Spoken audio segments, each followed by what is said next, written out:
नमस्कार। आदर्श शिक्षण समिति बाड़मेर, कक्षा षष्ठी, विषय हिंदी, पाठ 3, नादान दोस्त, भाग 2। पूर्व के वीडियो में हमने जाना था कि केशव व श्यामा दोनों भाई बहन थे। उनके घर कार्निस पर चिड़िया ने 3 अंडे दिए थे।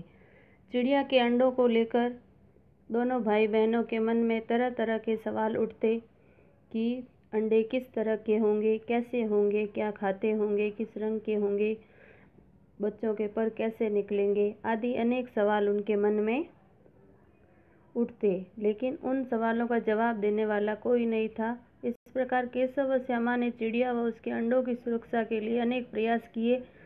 चिड़िया के लिए दाना पानी आदि कार्निस पर रखा। अब आगे की कहानी हम इस वीडियो में जानेंगे। कहानी का शीर्षक है नादान दोस्त। कुछ शब्दार्थ हमने पूर्व के वीडियो में जाने थे, कुछ शब्दार्थ हम इस वीडियो में जानेंगे।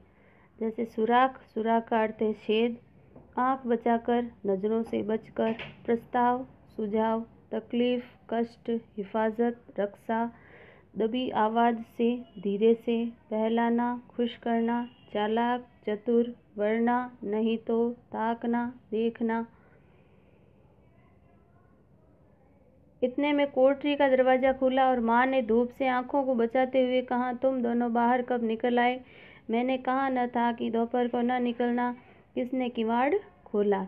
यानी जब केशव और श्यामा ने चिड़िया के अंडों की सुरक्षा के सारे प्रयास कर लिए और जो सामान केशव और श्यामा ने बाहर निकाला था वह सामान जहाँ था वहाँ रख दिया। ये सारा काम करने के बाद केशव और श्यामा ने देखा कि माँ ने कोठरी का दरवाज़ा खोला है और माँ बाहर धूप से आंखों को बचाते हुए आई और उन दोनों को बोला कि तुम दोनों बाहर कैसे आए। किवाड़ केशव ने खोला था, लेकिन श्यामा ने माँ से यह बात नहीं कही। उसे डर था कि भैया पिट जाएंगे। केशव दिल में काँप रहा था कि कहीं श्यामा कह न दे।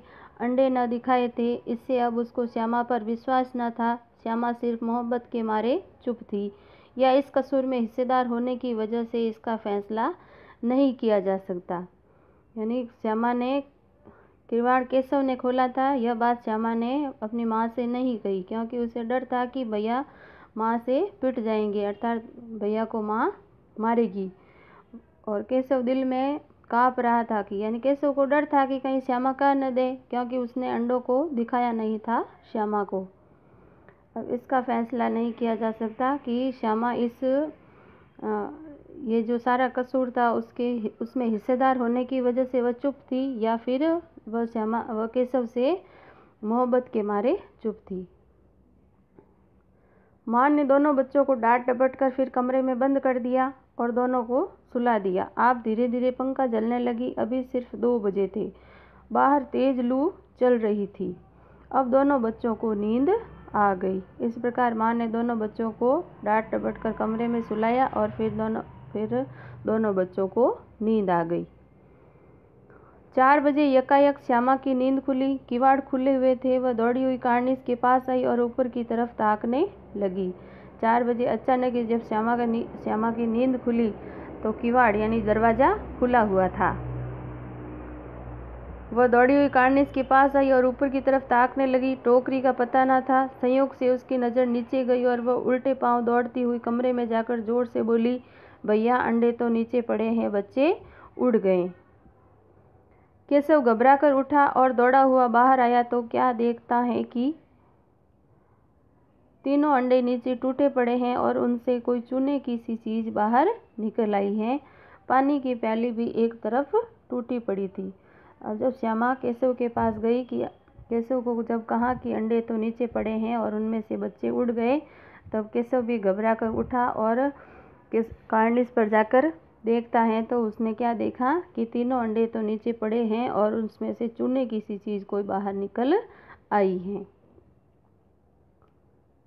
उसके चेहरे का रंग उड़ गया। सहमी हुई आंखों से जमीन की तरफ देखने लगा। जब केशव ने यह सारा दृश्य देखा कि अंडे तो नीचे टूटे हुए पड़े हैं और पानी की प्याली और जो चावल थे वो भी बिखरे हुए पड़े हैं, तब केशव के चेहरे का रंग उड़ गया।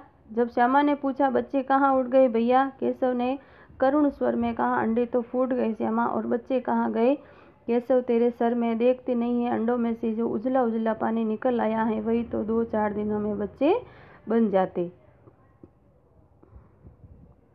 अब आगे की कहानी हम आगे की वीडियो में जानेंगे। कुछ व्याकरणिक ज्ञान है, जैसे पाठ में कुछ मुहावरे आए हैं। चेहरे का रंग उड़ना, भय या लज्जा से चेहरे का तेज कम होना, भीगी बिल्ली बनना, अत्यधिक शर्म आ जाना, सत्यानाश कर डालना, सब कुछ नष्ट करना, तरस न आना, दया न आना। कुछ सर्वनाम शब्द आए हैं पाठ में, जैसे कितने, किस, कैसे, ये सारे प्रश्नवाचक सर्वनाम है। मैंने पुरुषवाचक सर्वनाम है और पुरुषवाचक सर्वनाम में भी उत्तम पुरुष एकवचन। तुम क्या है पुरुषवाचक सर्वनाम है और यह मध्यम पुरुष बहुवचन। क्रियाएं दौड़ना, उड़ना, ये क्या है अकर्मक क्रिया। क्रिया की परिभाषा किसी कार्य का करना या होना पाया जाए तो उसे क्रिया कहते हैं। और अकर्मक क्रिया में क्या होता है कि कर्म नहीं होता, यानी कर्म रहित क्रिया होती है। गृह कार्य प्रश्न क्रमांक 1, बाबूजी कहाँ गए हुए थे। प्रश्न क्रमांक 2, श्यामा का दिल कहाँ पर था। प्रश्न क्रमांक 3, केशव ने कार्निस पर क्या देखा। प्रश्न क्रमांक 4, केशव क्यों घबराया। ये कार्य आपको कॉपी में करना है। जो व्याकरणिक ज्ञान है यह भी आपको कॉपी में करना है। और कुछ शब्दार्थ मैंने पूर्व के वीडियो में बताए थे और कुछ शब्दार्थ मैंने इस वीडियो में आपको बताए हैं, तो ये भी काम आपको कॉपी में करना है। और जो भी ये दृश्य दिखाए गए हैं यह आपके ज्ञान को स्थायी रखने के लिए, यानी आपको कहानी समझ में आ जाए इस कारण ये दृश्य दिखाए गए हैं। धन्यवाद।